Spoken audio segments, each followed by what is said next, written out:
আল্লাহ তাআলা বলছেন ওয়া আমিলুস সলিহাত, আমল করা লাগবে, আমলে সালেহ করা লাগবে, নেক আমল করা লাগবে। নেক আমল ছাড়া কেউ আল্লাহর এক নম্বরের জান্নাত, আল্লাহর জান্নাতে কেউ এক নম্বরের জান্নাতে কেউ কিন্তু প্রবেশ করতে পারবে না।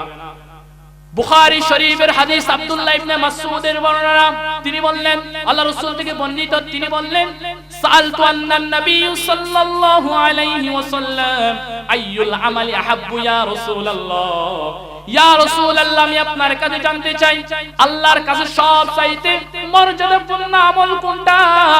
আল্লাহর নবী জবাব দিয়ে দিলেন as-salatu liwaqatiha, সময় মতো নামাজ আদায় করা, এটা আল্লাহর ইবাদতের ক্ষেত্রে এটা হলো আল্লাহ তাআলার কাছে সবচাইতে মর্যাদাপূর্ণ আমল। সুবহানাল্লাহ। তাহলে আল্লাহর নবী আল্লাহর হকের ক্ষেত্রে সর্বপ্রথম আল্লাহর ইবাদতের কথাই বললেন। আব্দুল্লাহ ইবনে মাসউদ আবার প্রশ্ন করলেন ইয়া রাসূলুল্লাহ, এরপর আল্লাহর কাছে কোন আমলটা সবচাইতে বেশি মর্যাদাপূর্ণ আমল? আল্লাহর নবী জবাব দিয়ে দিলেন বিররুল ওয়ালিদাইন, মা বাবার প্রতি সৎ আচরণ করা, মা বাবার প্রতি ইহসান করা, এই আমলটা আল্লাহ তাআলার কাছে সবচাইতে মর্যাদাপূর্ণ আমল হয়ে যায়। সুবহানাল্লাহ।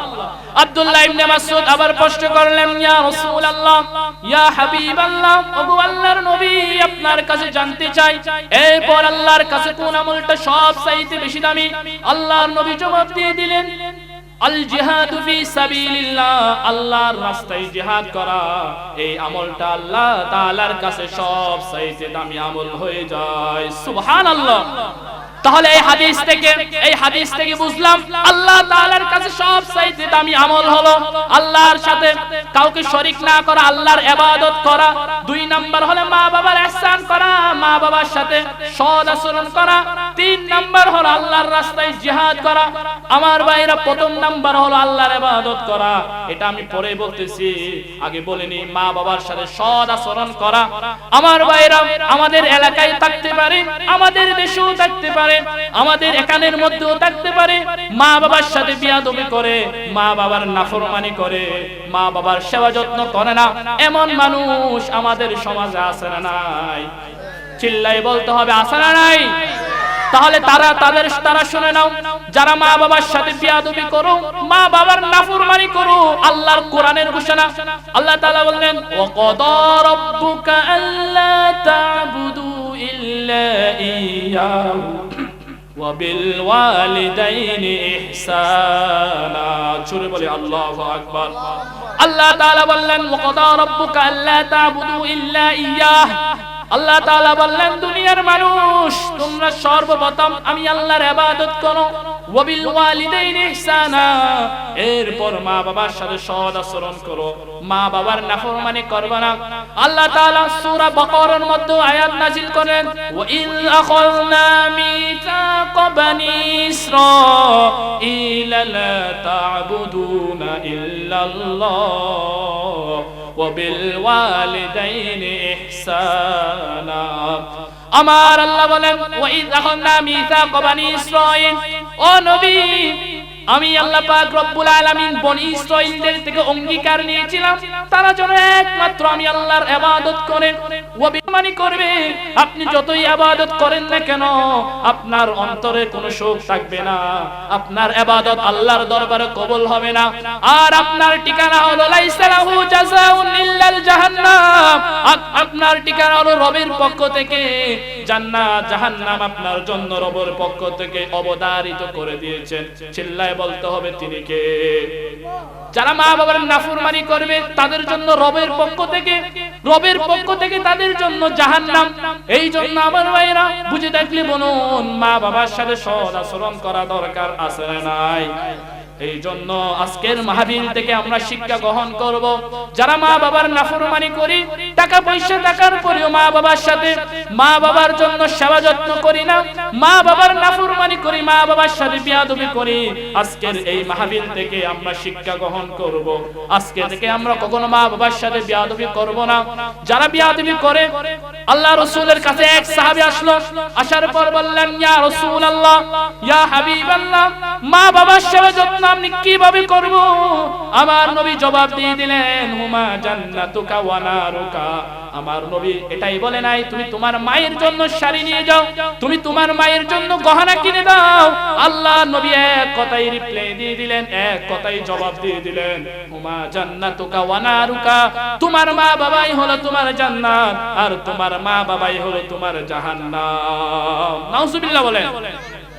তাহলে আল্লাহ রাসূল এটা বলে নাই যে তুমি তোমার মায়ের জন্য গহনা কিনে দাও, শাড়ি কিনে দাও, এটা বলে নাই। আল্লাহ রাসূল এক কথায় জবাব দিয়ে দিলেন, তোমার মা বাবাই হলো তোমার জান্নাত, তোমার মা বাবাই হলো তোমার জাহান্নাম। তার মানে যদি জান্নাত পেতে চাও, দুনিয়াতে থাকা অবস্থায় যদি তুমি জান্নাত লাভ করতে চাও, তাহলে তোমার বাড়ির মধ্যে গিয়ে তুমি জান্নাত খুঁজে নাও। ঠিক কিনা বলেন?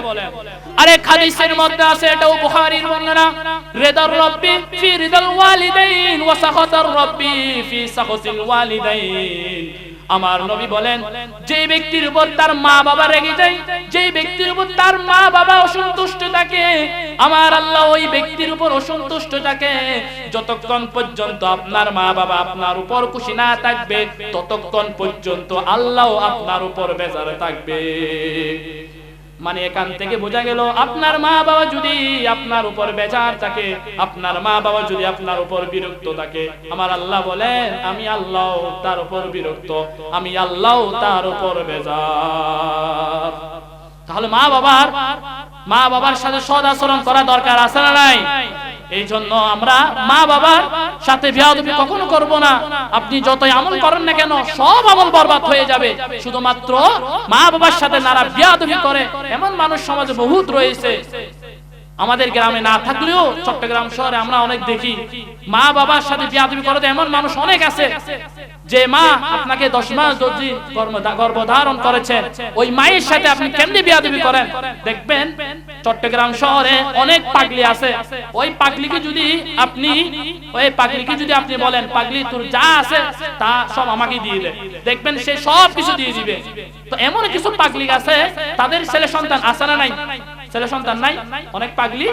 তাদেরকে যদি আপনি বলেন, পাগলি তোর যা কিছু সব কিছু রাখ, পাগলিকে যদি আপনি যা পাগলি থেকে আপনি যা খুঁজবেন সব আপনাকে দিয়ে দিবে। যদি বলেন পাগলি তোর সন্তানকে আমাকে দিয়ে দে, দেখবেন পাগলি মা কখনো দিবে না, পাগলি সব দিয়ে দিবে। তাহলে একটা পাগলও তার সন্তানকে কত ভালোবাসা, কত মহব্বত করে। এই ভালোবাসা মায়ের অন্তরের মধ্যে যিনি দিয়েছেন তিনি কে? আল্লাহ। তো এই ভালোবাসা একমাত্র আল্লাহর পক্ষ থেকে। তো আমরা কিভাবে মা বাবার সাথে নাফরমানি করি, মা বাবার সাথে বেয়াদবি করি? সালাতুন ইয়া রাসূলুল্লাহ আলাইকুম, সালামুন ইয়া হাবিবাল্লাহ আলাইকুম, সালাতুন ইয়া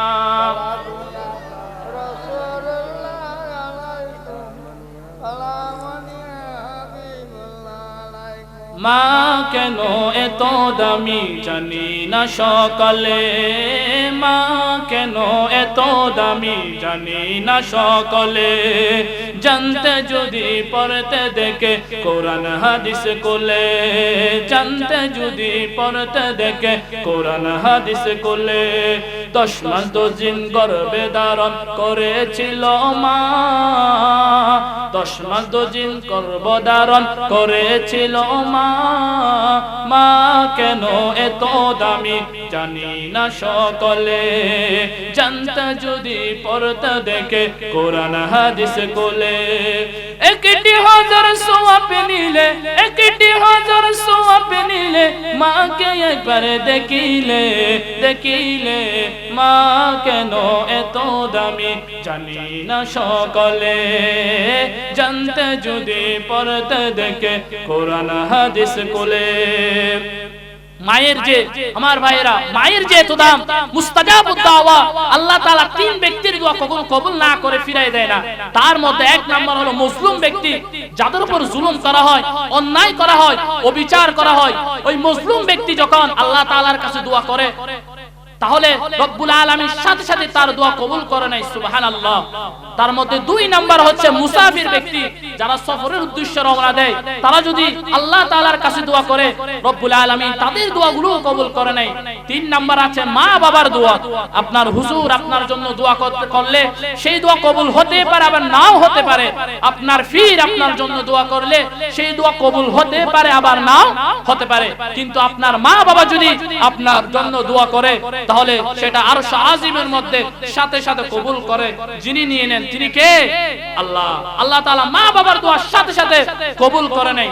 এই জন্য মা বাবার সাথে কোন অবস্থাতেই বিয়াদবি করা যাবে না। আপনার মা যদি, আল্লাহ রাসূল মুআজ ইবনে জাবালকে বললেন, মুআজ তোমাকে যদি হত্যা করা হয়, তোমাকে যদি জ্বালিয়ে দেওয়া হয়, তোমাকে যদি তেজপুত্র করে দেওয়া হয়, তোমাকে যদি সম্পদ হারা হতে হয়, এরপরেও মুআজ তুমি তোমার মা বাবার নাফরমানি করবে না। সুবহানাল্লাহ। এটা কার কথা? আল্লাহ রাসূলের কথা। মুআজ তোমাকে যদি হত্যা করা হয়, তোমাকে যদি জ্বালিয়ে দেওয়া হয়, এরপরে তুমি তোমার মা বাবার নাফরমানি করবে না। মা বাবার নাফরমানি কোন অবস্থাতেই করা যাবে না। মুসা নবী আল্লাহ তাআলাকে বলতেছে, আল্লাহ আমি যখন জান্নাতে যাব তো জান্নাতে আমার সঙ্গী কে থাকবে? তো আল্লাহ তাআলা বলতেছে, জান্নাতে তোমার সাথে একজন কসাই থাকবে। কসাই চিনেন আপনারা? ওই যারা গোশত কাটে, কসাই। তো মুসা নবী চিন্তায় পড়ে গেল, কিরে আমি নবী মানুষ, আমার সাথে থাকবে হাফেজে কোরআনরা, আমার সাথে থাকবে নবীরা, আমার সাথে থাকবে যারা হাফেজ কোরআন আলেমরা, আমার সাথে জান্নাতে থাকবে, কিভাবে একটা কসাই আমার সাথে জান্নাতে যাবে? মুসা নবী আল্লাহকে প্রশ্ন করেন, আল্লাহ এটা তো হয় না। তো আল্লাহ বলেন, যাও অমুক এলাকা যাও, অমুক শহরে যাও, তুমি নিজেই গিয়ে দেখো। তো মুসা নবী গেল, যাওয়ার পর ওই দোকানটা খুঁজে নিল। ওই দোকানদারের আলাদা কোনো আমল দেখতেছে না। দোকানদার কি করলো, কসাই কি করলো, গোশত যা কিছু কুটলো সব কিছু বিক্রি করলো। বিক্রি করার পর এক টুকরা মাংস নিয়ে ঘরের মধ্যে চলে গেল। তো যাওয়ার পর মুসা নবী ওই লোকের সাথে সাথে গেল। যাওয়ার পর মুসা নবী বলতে লাগলো, মুসা নবী দরজা টোকা দিল, দরজা টুকলো। দরজা খোলার পর ওই কসাই বলতে লাগলো, মান আনতা, তুমি কে?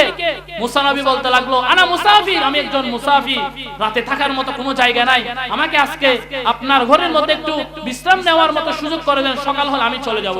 তো মুসাফির হয়ে মুসা নবী ওই গোশতওয়ালার ঘরের মধ্যে ঢুকলো, কসাই। তো ঢোকার পর কসাই বলতেছে, কসাই বলতেছে, আপনি একজন মুসাফির মানুষ, আপনি আজকে রাত্রে আমার বাড়ির মধ্যে বিশ্রাম নেন, সকাল বেলায় আপনি আপনার কাজে চলে যাবেন, আমি আমার কাজে চলে যাব। এটা বলার পর মুসা নবী একটা ঘরের মধ্যে বিশ্রাম নিচ্ছে। ওই কসাই একটা ঘরের মধ্যে ঢুকে গেল। ঢুকার পর মাথার উপর থেকে তার একটা বৃদ্ধ মাকে নামালো। নামানোর পর ওই বৃদ্ধা মাকে গোসল করালো, সাবান দিয়ে গোসল করালো। গোসল করানোর পর রান্না বান্না করলো। রান্না বান্না করার পর ওই বৃদ্ধ মাকে, ওই কসাই বৃদ্ধ মাকে গোশত খাওয়াচ্ছে। আর ওই বৃদ্ধ মা বিড়বিড় করে বলতে লাগলো, ওগো আল্লাহ আমার সন্তান, ওগো আল্লাহ আমার সন্তানকে বনি ইসরাইলের একজন নবী, সবচাইতে বড় নবী মুসা নবী, আমি শুনেছিলাম ওই মুসার সাথে যেন আমার সন্তানকে জান্নাতে থাকার ব্যবস্থা করে দিও। এবার মাকে খাওয়ানোর পর ওই কসাই মুসা নবীর কাছে আসলো। মুসা নবীকে তরকারি দিল খাওয়ার জন্য, রুটি দিল। আর মুসা নবী প্রশ্ন করলো, তুমি যে একটু আগে একটা বৃদ্ধ মাকে, একটা বৃদ্ধ মহিলাকে খাবার খাওয়াইছিলা, বলো এটা কে? যদি না বলো আমি তোমার বাড়িতে খাবার খাবো না। ওই কসাই বলতে লাগলো, ভাই শোনো, এটা হলো আমার মা। দুনিয়ার মধ্যে, পৃথিবীর মধ্যে আমার মায়ের কেউ নাই, আমার মায়ের আমি আছি, আর আমারও কেউ নাই, আমার মা ছাড়া পৃথিবীর মধ্যে কেউ নাই। মুসা নবী বলতে লাগলো, তোমার মা যে বিড়বিড় করে একটা দোয়া করলো সেটা কি? আর কসাই বলতে লাগলো, ভাই আর বলিও না, আমার মা সব সময় একটা পাগলা দোয়া করে, যেটা কখনো সম্ভব হবে না, যেটা কখনো পূরণ হবে না, আমার মা সেই দোয়া করে। মুসা নবী বলতে লাগলো, কসাই বলো কি দোয়া করে? কসাই বলতে লাগলো, আমার মা আল্লাহর কাছে সব সময় বলতে থাকে, আমার মা বলে আমাকে যেন রব্বুল আলামিন কিয়ামতের ময়দানে ওই বনি ইসরাইলের সবচাইতে বড় পয়গম্বর মুসার সাথে যেন আমাকে জান্নাত দিয়ে দেয়। এটা বলার পরে মুসা কালিমুল্লাহ কান্নাকাটি শুরু করে দিল। মুসা কালিমুল্লাহ বলতে লাগলো, মনে মনে বলতে লাগলো, ঘটনা তো এখানে, একজন কসাই কিভাবে আমার সাথে জান্নাতে থাকবে? হাফেজ কোরআন না আমার সাথে জান্নাতে থাকবে না, আলেম না আমার সাথে জান্নাতে থাকবে না, নবী রাসূলগণ আমার সাথে জান্নাতে থাকবে না, একটা কসাই কিভাবে আমার সাথে জান্নাতে থাকবে? এবার মুসা কালিমুল্লাহ বলতে লাগলো, ভাই তোমার মায়ের দোয়া এটাও রব্বুল আলামিন কবুল করে নিল। সুবহানাল্লাহ। তোমার মা যে তোমার জন্য পাগলা দোয়া করলো, তোমার আর টেনশনের কোনো কারণ নাই, তোমার এই দোয়া রব্বুল আলামিন কবুল করে নিল। সুবহানাল্লাহ। মায়ের দোয়া এত বড় দোয়া।